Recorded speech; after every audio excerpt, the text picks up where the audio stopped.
Chers amis internautes, bonsoir. Merci de nous rejoindre sur votre émission préférée, Ecclesia. C'est toujours un plaisir pour moi d'être avec vous, comme à l'accoutumée. Je ne serai pas seule, je suis avec la sœur Huguette, que vous connaissez déjà. C'est un visage qui nous est très familier. Sœur Huguette, comment vous allez? Ça va très bien. Alors, également, je suis avec la sœur Céline Legua. Sœur Céline, comment vous allez? Ça va très bien, merci beaucoup. Merci d'être avec nous ce soir. Merci. Les défis de couple, nous n'en finirons jamais d'en parler assez et ce soir, nous allons parler d'addiction. Alors, le thème de ce soir, que doit faire la femme dont le mari a une addiction? Je reprends pour vous, que doit faire la femme dont le mari a une addiction? Nous irons rapidement avec la toute première question pour Madame Céline Legba. Qu'est-ce qu'une addiction? Avant de rentrer dans le vif du sujet. Merci, Madame Mabel.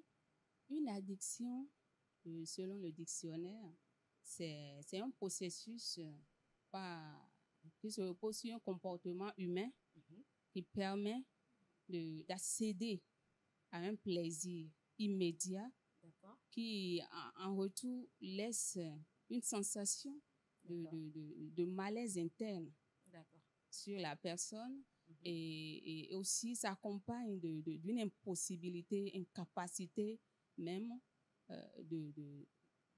d'arrêter. D'arrêter, même si on connaît les conséquences, les retombées de ce comportement. D'accord. Merci beaucoup. Alors, nous allons continuer tout doucement. Et la deuxième question pour vous ce soir, quelle est la différence entre vice et addiction? Parce que les deux, des fois, semblent être la même chose. Donc, est-ce qu'il y a une différence entre ces deux thèmes? Bien sûr qu'il y a une différence. Le vice, c'est un penchant, c'est un mauvais penchant, en fait. Ce sont des habitudes qui tendent vers le mal. Avoir du penchant pour le mal. Pour le mal. Ouais. D'accord. Merci beaucoup. Alors, sœur Huguette, dites-nous, quelque chose à ajouter avant de poursuivre avec vous? Oui. Bon, je vais dire, merci beaucoup. Je vais juste ajouter une définition aussi. L'addiction, c'est une dépendance. D'accord. À une substance. D'accord. Ou à une activité. Et dont les conséquences sont néfastes à la personne concernée. D'accord. Oui. Maintenant, concernant la différence entre le vice et l'addiction, elle l'a dit, le vice, c'est un penchant. D'accord. C'est un mauvais penchant. D'accord. Que la religion, la morale, la société retrouve. On peut avoir un mauvais penchant pour le sexe. D'accord. Pour l'alcool. D'accord. Pour le vol aussi, c'est possible. Oui. D'accord.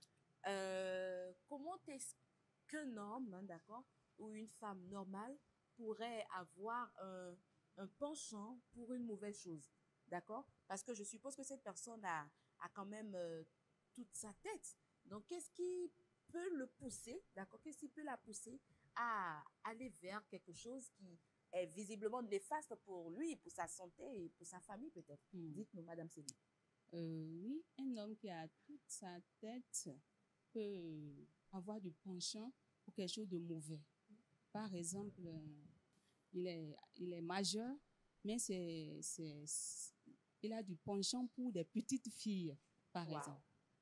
C'est des petites filles que lui veut mettre dans son lit, par exemple. D'accord. Vous voyez? Donc, ça ne dépend pas forcément de lui. C'est beaucoup plus psychologique. C'est beaucoup plus psychologique. D'accord, merci beaucoup. Alors, Madame Nyohui, dites-nous, qu'est-ce qui peut être à la base ou déclencher une addiction chez une personne? Ok, ce qui peut déclencher une addiction chez une personne, il y a plusieurs causes. Il y a plusieurs facteurs qui peuvent favoriser cela. D'accord. Il y a le facteur premier, c'est lié d'abord à l'environnement de la personne. Et le second facteur, c'est lié à la personne elle-même. Ça peut être un choc émotionnel. Ça peut être une mauvaise opinion de soi. Ça peut être aussi les troubles psychiques. Ok. Oui. Ça peut être aussi un dépôt.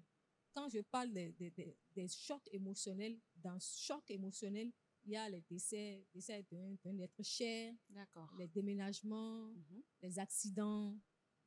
Voilà. Ça, on peut se réfugier voilà. dans un vice ou dans une addiction. Voilà. Ok, d'accord.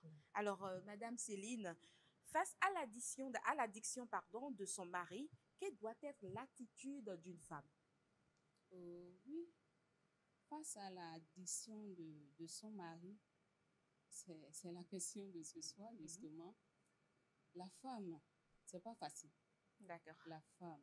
Je suppose que l'addiction chez son mari, c'est l'alcool.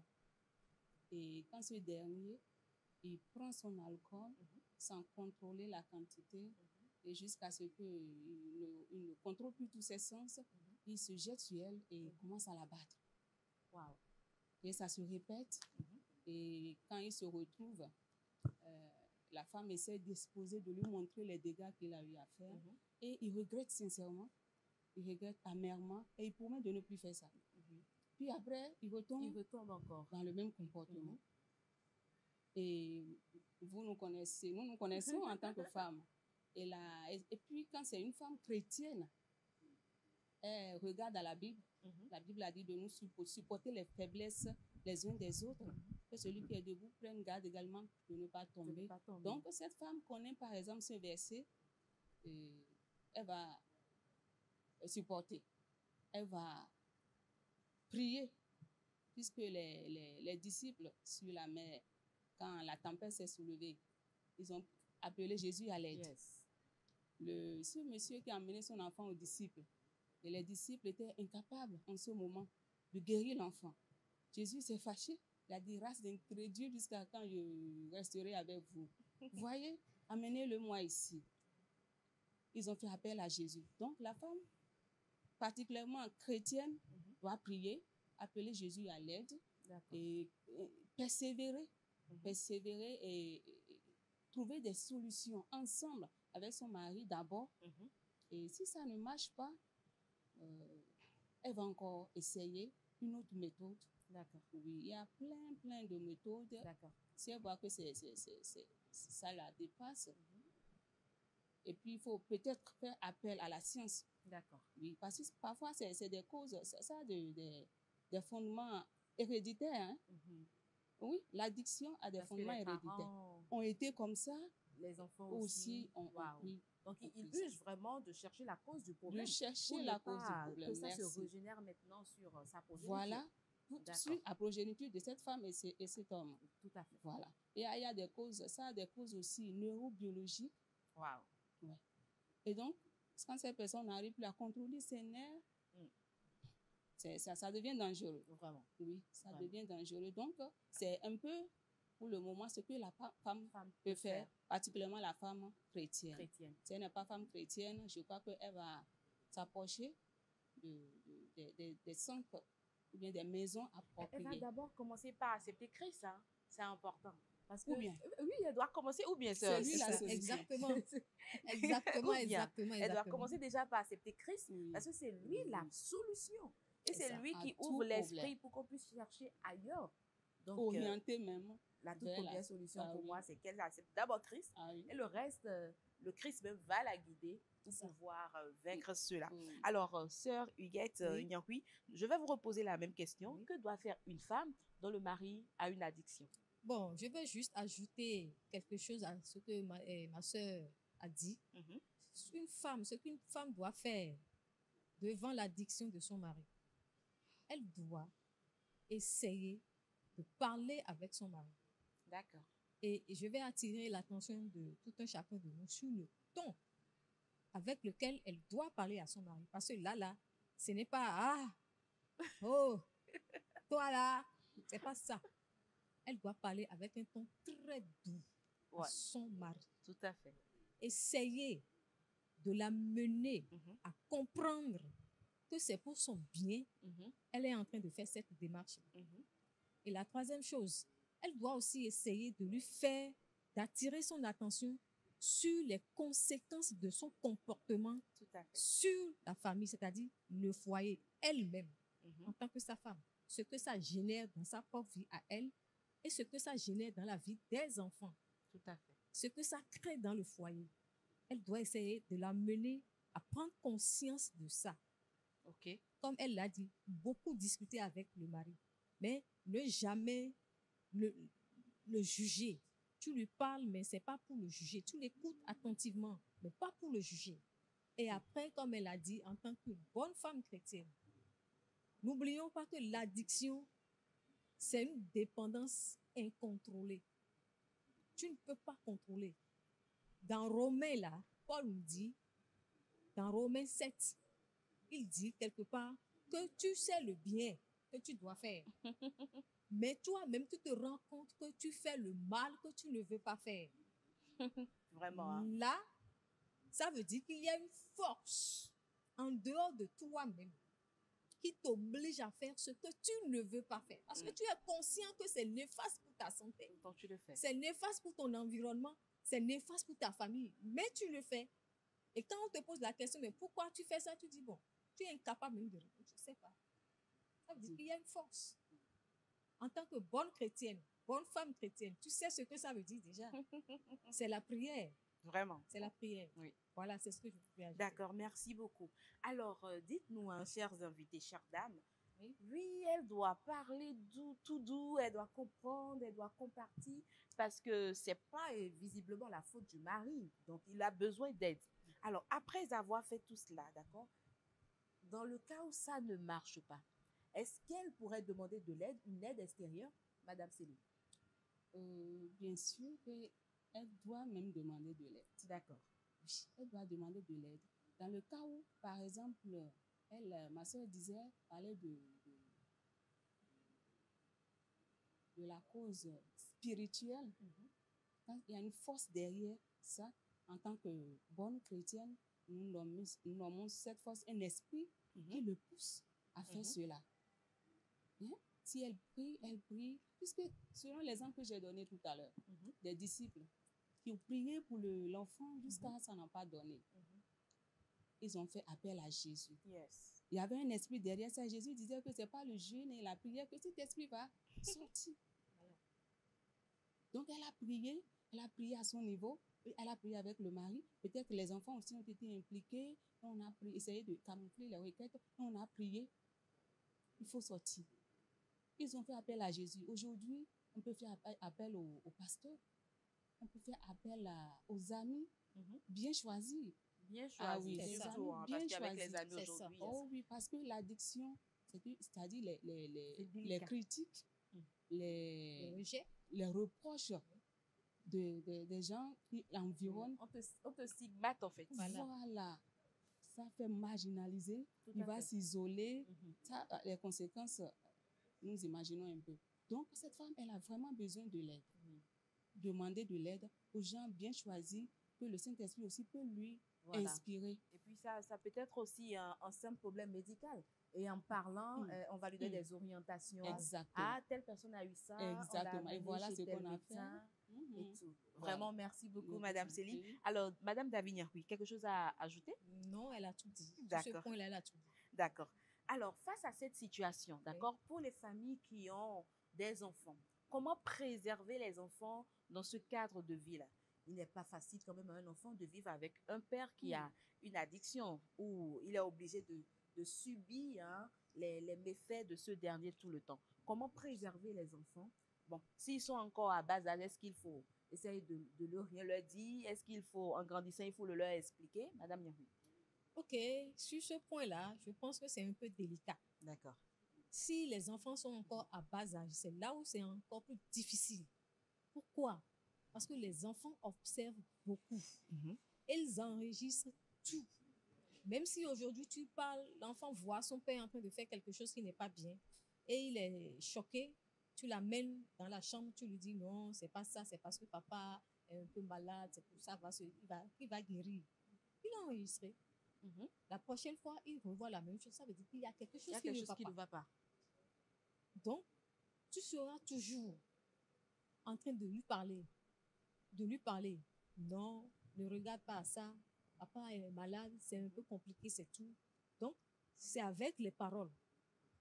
pour les enfants qui sont à bas âge.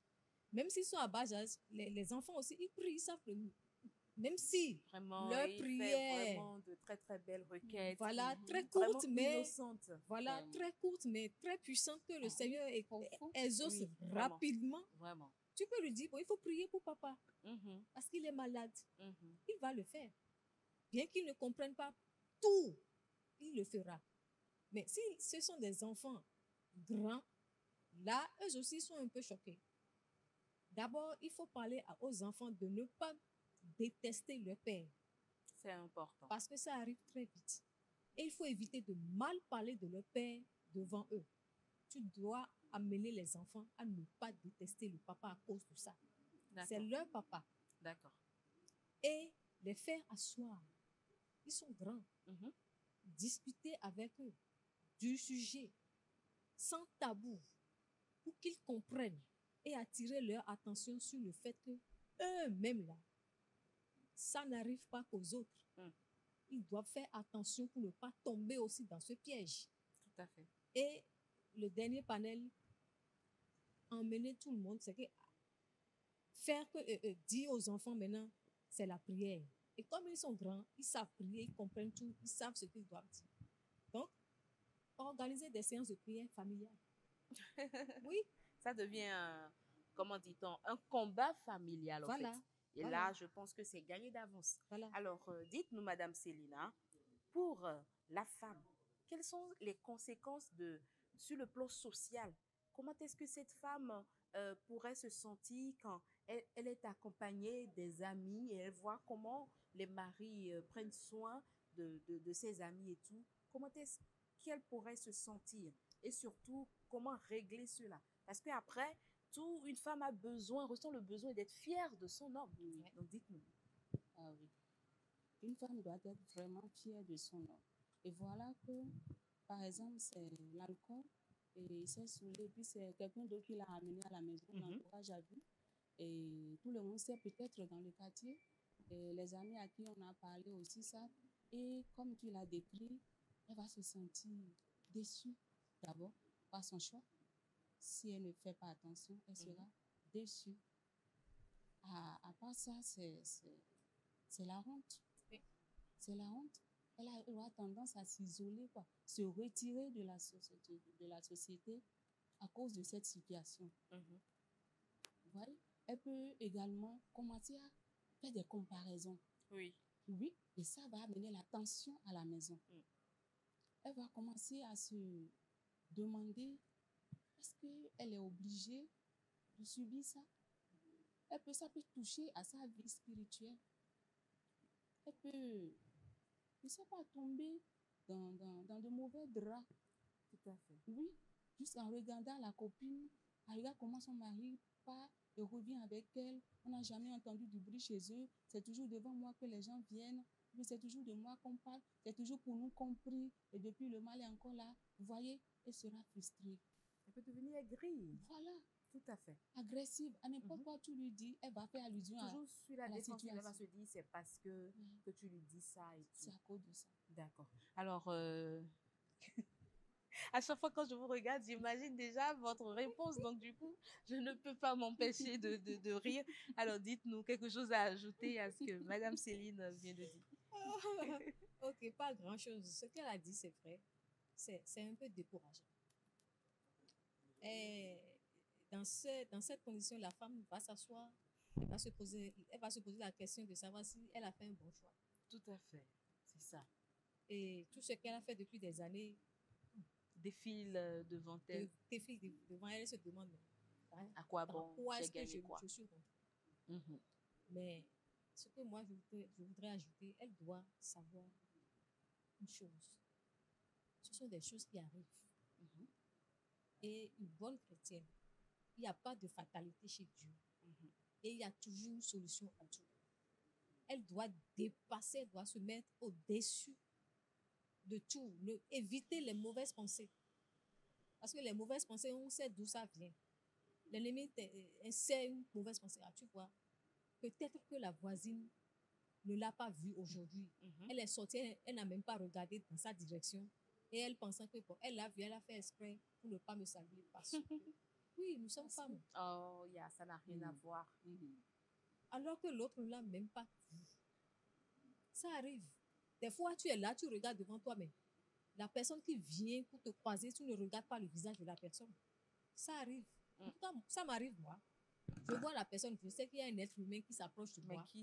Mais qui sait, je ne regarde pas la personne. Ou bien quand je suis un peu préoccupée par quelque chose, tu serais devant moi, assise devant moi. Je passe à côté de toi, je ne te vois pas. Je ne pense même pas à toi. Mais toi, tu vas penser que, bon, je t'ai vu, et je ne t'ai pas salué. Donc, la voisine ne l'a même pas vue. Elle se dit déjà, elle est sur la défense, elle se dit déjà, bon, à cause de ce qui se passe avec moi, c'est pour cela elle m'a vue aujourd'hui, elle fait ça, sa maligne là. Parce que mon mari a bu hier, voilà. Elle l'a vu, donc du coup... Elle doit se mettre au-dessus de tout ça.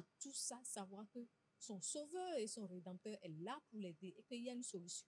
D'accord, merci beaucoup. Alors, malgré toutes les solutions que cette femme cherche et qu'elle essaye avec son mari, elle essaye peut-être d'améliorer à chaque fois les stratégies. Et malgré cela, ça ne va pas. Elle a fait intervenir, par exemple, bon nombre de personnes, mais ça ne va pas. Est-ce que vous pensez que c'est une raison assez valable pour que cette femme commence par songer au divorce? Je ne sais pas quand même. Pensez-vous que c'est une raison valable? Je pense que la première solution, là, ce n'est pas le divorce. Je veux même revenir un peu sur la question précédente. On parlait de comment préserver les enfants. D'accord. Ce que les enfants voient faire, c'est ça qu'ils répètent.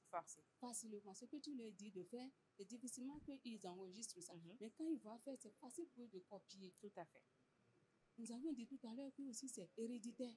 C'est plutôt le moment pour elle, puisqu'elle a vu maintenant le côté, quand elle lui promettait si elle était avant le mariage. Pour le meilleur et pour le pire. Côté-là. Voilà, le côté est révélé. Et si c'était une cause héréditaire, c'est le moment pour elle, plutôt de bien rediriger son énergie. Briser ce fondement-là. Briser ce fondement. Prier pour ses enfants. C'est déjà fait. Pour le mari, pour faire son peu, on attend le secours de l'Éternel. Mais elle doit s'acharner sur ce fondement, le briser dans la vie de ses enfants. Prier correctement. Pour que si c'est héréditaire, que ça ne se repose pas. Si ce n'est pas héréditaire et que ses enfants vont recopier, cela n'arrivera pas par la grâce de Dieu. Il faut qu'elle vraiment redirige son énergie. Prendre ça comme un défi, un réel préparer combat. l'avenir de ses enfants comme ça avec le Seigneur.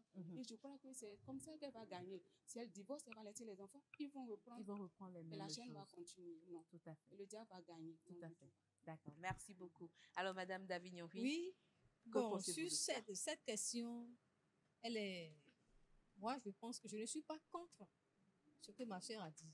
C'est normal. C'est que ce n'est pas bon. D'abord, le divorce n'est pas la volonté de Dieu. Mais moi, je veux donner un exemple. Je dis que dans ce cas, il peut arriver que la femme divorce. Pourquoi? D'accord. Oui, je vais. Pourquoi? Si je dis ça, ça ne veut pas dire que je cautionne le divorce. Non. Parce que Dieu n'aime pas le divorce. Soyons clairs là-dessus. Je prends l'exemple d'un homme qui, quand il revient à la maison, tout saoulé, prend son pistolet ou bien prend sa machette et celui qu'il voit, il lui assène jusqu'à ce que il a déjà peut-être démembré la femme. Wow. Et elle est devenue déjà peut-être estropiée. Il lui a enlevé un avant-bras. Elle est peut-être déjà devenue estropiée. C'est extrême là. Oui. Oui, dites-nous. Nous suivons. Oui. C'est un exemple que je donne. Tout à fait. Et c'est possible quand on suit quand même les documentaires. Ça arrive, ça se passe. Est-ce qu'on se marie pour aller mourir, pour aller se faire démembrer, pour aller se faire charcuter? Point d'interrogation. Vraiment. Je ne cautionne pas le divorce, non, pas du tout. Mais ce sont des cas, des faits réels. Dans ce cas-là, vous voulez dire à cette femme de rester? Elle va rester pour mourir. Là, il y a danger de mort. Voilà. Il y a même quelque chose qui s'est passé dernièrement et ça a fait le tour de la toile là. une chanteuse qui s'est fait battue et par son mari, et finalement, c'est la mort qui s'en est suivie. Moi, je me demande, je vais dire de mariage et me laisser tuer par mon propre mari. C'est un point d'interrogation. Vraiment. Donc, dans ce cas-là, moi, je dirais qu'elle peut partir. Si même elle peut essayer, comment on appelle, la séparation de corps, pour voir comment ça va se passer. Et si ça ne marche pas, ce n'est pas la peine. Même dans notre pays, le Bénin, j'ai vu des cas comme ça. Une belle dame qui s'est mariée à un monsieur, et le monsieur l'a charcuté. Le monsieur l'a charcuté. On a interviewé le monsieur, on lui a dit, mais pourquoi tu as fait ça? Mais il était incapable de l'expliquer. De dire pourquoi est-ce qu'il fait ça. C'est qu'il revient fâché, il commence à frapper sa femme, il la tape jusqu'à ce qu'elle soit vraiment, il la blesse et il prend machette. Si ce n'était pas les voisins étaient là-bas, il allait la décapiter. Wow. Donc, je ne suis pas... La question là, c'est à double volet. C'est à double volet. D'accord. Comme elle l'a dit, elle ne peut pas laisser les enfants. Parce que les enfants, bon, c'est une semence qui est dans les fondements de leur famille. Ça doit se traiter et retirer, arracher. Mais de l'autre côté aussi. Voilà ce que je pourrais ajouter. D'accord. Merci beaucoup et nous tendons timidement vers la fin. Avant de clôturer, j'aimerais quand même faire un dernier tour. Oui. Je commence déjà par Madame Céline. Dites-nous, de façon générale, pour conclure, que conseillerez-vous finalement à ces femmes qui sont vraiment à bout? À bout et pourtant, elles cherchent toujours à quoi s'accrocher. Elles espèrent toujours. Qu'est-ce que vous pouvez dire à ces femmes pour qu'elles ne lâchent pas prise? Qu'est-ce que je peux dire? Je ne dirais pas de rester pour mourir. Je ne dirais pas non plus de divorcer. Parce que la Bible dit que nul ne sait pas ce que Dieu a uni. Yes. La Bible dit également que le mariage soit honoré de tous.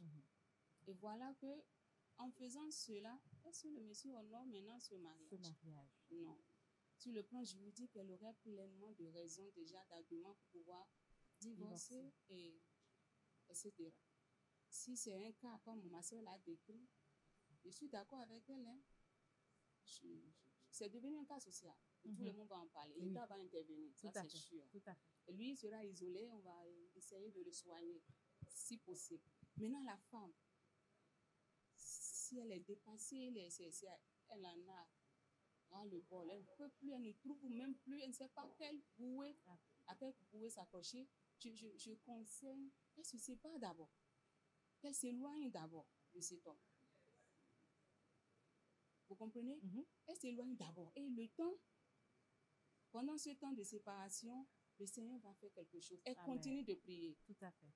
Je continue de dire, c'est la prière qui va les aider. C'est le Seigneur seul qui a la solution. Tout à fait. Donc, elle continue de prier, mais en se séparant. Il ne faut pas rester là. Si elle meurt, qui va prier pour les enfants, effectivement, pour briser les fondements.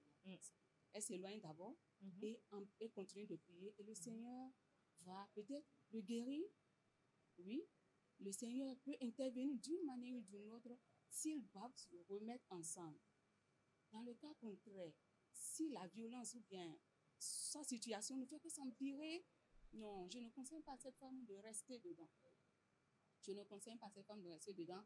Elle aurait certainement des devanciers dans son église qui vont lui aussi certainement conseiller de se séparer parce qu'ils ne seront pas témoins de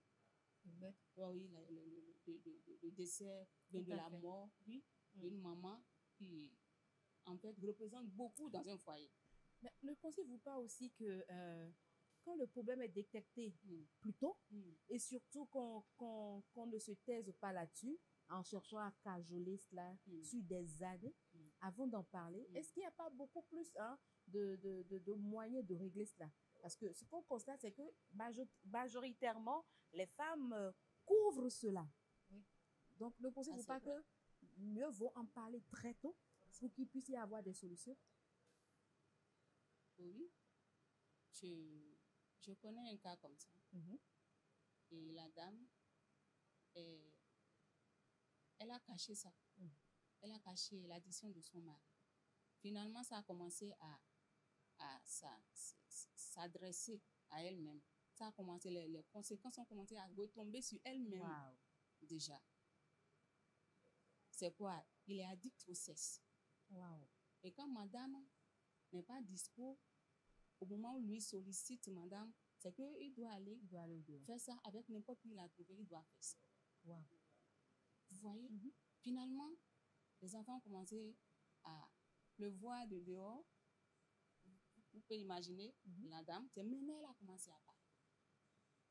Et c'est un peu trop tard en ce moment. Mais rien n'est impossible à Dieu. Tout à fait. Ils sont en train de se sont approchés des responsables spirituels. Ils sont en train de prier pour eux, d'essayer de voir les choses. Mais il y a déjà beaucoup de dégâts au dehors, comme au dedans. Les enfants aussi sont devenus tristes comme ça.